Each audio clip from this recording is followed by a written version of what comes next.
মামা আমাক বচোৱা। মামাক এইটো অনুৰোধ কৰিছোঁ যে আমাৰ এইটো স্কুলখন বচাই দিয়ক। ভণ্টি ভাইটিহঁতে এইখন বিদ্যালয়তে পঢ়িছে। ভণ্টি ভাইটিহঁতে ইয়াতে পঢ়িছে, হ'লেও অকণমান বেয়া লাগিছে। অসমৰ এখন দুখ লগা ছবি।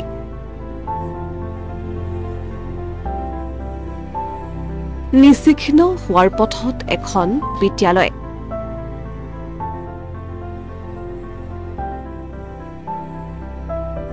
ছাত্ৰ ছাত্ৰী শিক্ষকৰ মাজত আতংকময় পৰিস্থিতি। চকুৰ সন্মুখতে আপোন বিদ্যালয়খন এতিয়া গৰাখহনীয়াৰ কবলত। এই দৃশ্য দুলীয়াজান সমষ্টিৰ টেঙাখাট অঞ্চলৰ হলকনি মাজুলী গাঁৱৰ হলকনি মাজুলী প্ৰাথমিক বিদ্যালয়ৰ। বিদ্যালয়খনৰ দৃশ্য দেখিলে দুখ লাগিব আপোনাৰো। বিদ্যালয়খনৰ নিচেই ওচৰতে আছে বুঢ়ীদিহিং নৈ। নৈৰ গৰাখহনীয়াৰ ফলত যিকোনো মুহূৰ্ততে ধ্বংস হৈ যাব পাৰে বিদ্যালয়খন, যাৰ বাবে চিন্তিত হৈ পৰিছে শিক্ষাৰ্থীৰ লগতে শিক্ষকসকলো। চকুৰ সন্মুখতে বিদ্যালয়খন গৰাখহনীয়াৰ কবলত পৰাত মুখ্যমন্ত্ৰী ডক্টৰ হিমন্ত বিশ্ব শৰ্মালৈ কাতৰ অনুৰোধ জনাইছে ছাত্ৰ ছাত্ৰীসকলে। মামাক এইটোৱে ক'ব বিচাৰোঁ যে আমাৰ স্কুলখন বচাই দিয়ক। আমাৰ স্কুলখন অকণমান ফিল্ডটো অকল আছে, 5 মিটাৰমান আছে কিজানি। এইবছৰত আমাৰ স্কুলখন যাব পাৰে, সেইটোৱে বহুত বেয়া লাগিছে। আমি এইটো স্কুল পৰা 1 বছৰ হৈছে পাই আমি হাতীবন্ধা স্কুললৈ যোৱা।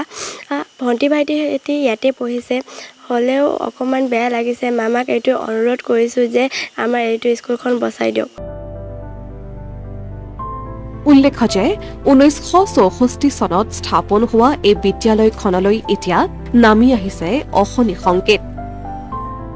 বুঢ়ীদিহিং নৈৰ বুকুত নিতৌ শ শ কৃষিভূমি জাহ যোৱাৰ পিছত এতিয়া গাঁওখনত থকা একমাত্ৰ বিদ্যালয়খনলৈ নামি আহিছে বিপদ।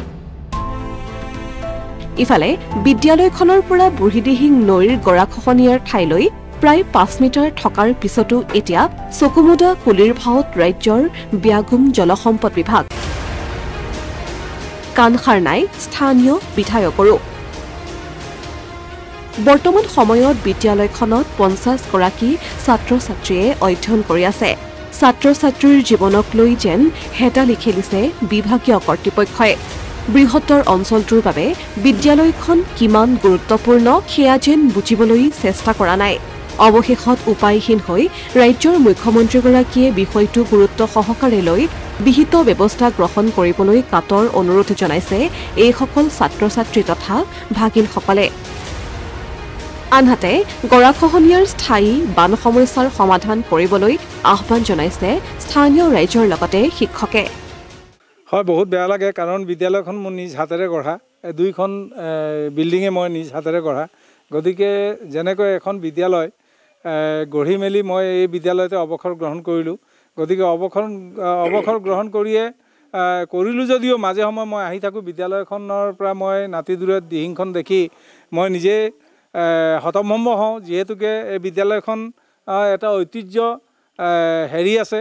যেনেকৈ বিদ্যালয়খনত বহুতো ছাত্ৰ ছাত্ৰী, মই পঢ়ুৱা ছাত্ৰ ছাত্ৰী আজি পঢ়ি অন্য ঠাইত গৈ কৰ্মসংস্থাপন লৈ তেখেতসকলৰ পৰিয়াল পোহপাল দি আছে। বিশেষকৈ এই বিদ্যালয়খনৰ এটা সুনামো আছে। বিদ্যালয়খনে আজি 3-4 বছৰ ধৰি গুণোৎসৱত A+ পোৱাৰ যোগ্য স্কুল। গতিকে এই বিদ্যালয়খন অতি পুৰণি, 1964 চনতে স্থাপিত হোৱা। এই বিদ্যালয়ৰ প্ৰথম ছাত্ৰ হিচাপে মই কৈছোঁ যে বিদ্যালয়খন বিভাগীয় কৰ্তৃপক্ষ নতু চৰকাৰে অনতিপলমে ইয়াৰ 4 বেৰ খুব ধুনীয়াকৈ পকী বেৰ নিৰ্মাণ কৰি যাতে ল'ৰা ছোৱালীবিলাক নৈখনলৈ অনায়াসে যাব নোৱাৰে, নৈখনৰ কাষত যাব নোৱাৰে, তাৰ ব্যৱস্থা কৰি দিয়ক। নতু এই বিদ্যালয়খন এখন নিৰাপদ ঠাইত স্থানান্তৰিত কৰি সৰ্বাংগ সুন্দৰ কৰি গঢ়ি তোলাৰ মই বিশেষকৈ বিভাগীয় কৰ্তৃপক্ষক মই আহ্বান জনাইছোঁ। বহু সুনাম কঢ়িয়াবলৈ সক্ষম হোৱা বিদ্যালয়খনৰ এনে অৱস্থাই দুখিত কৰিছে শিক্ষকসকলকো। অতি শীঘ্ৰেই গৰাখহনীয়া ৰোধ কৰি বিদ্যালয়খন সুৰক্ষাৰ বাবে আহ্বান জনাইছে বিভাগীয় কৰ্তৃপক্ষক। হলকনি মাজুলী প্ৰাথমিক বিদ্যালয় এটা বহু পুৰণি বিদ্যালয়।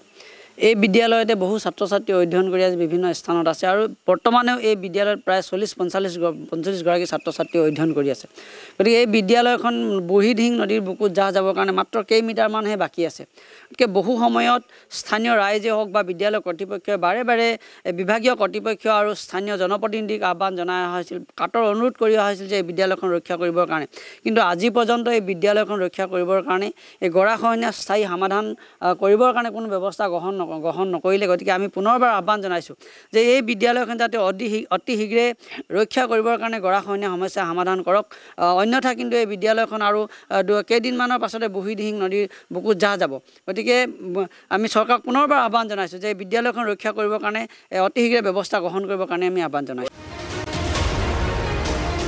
Asomiya Pratidin digital desk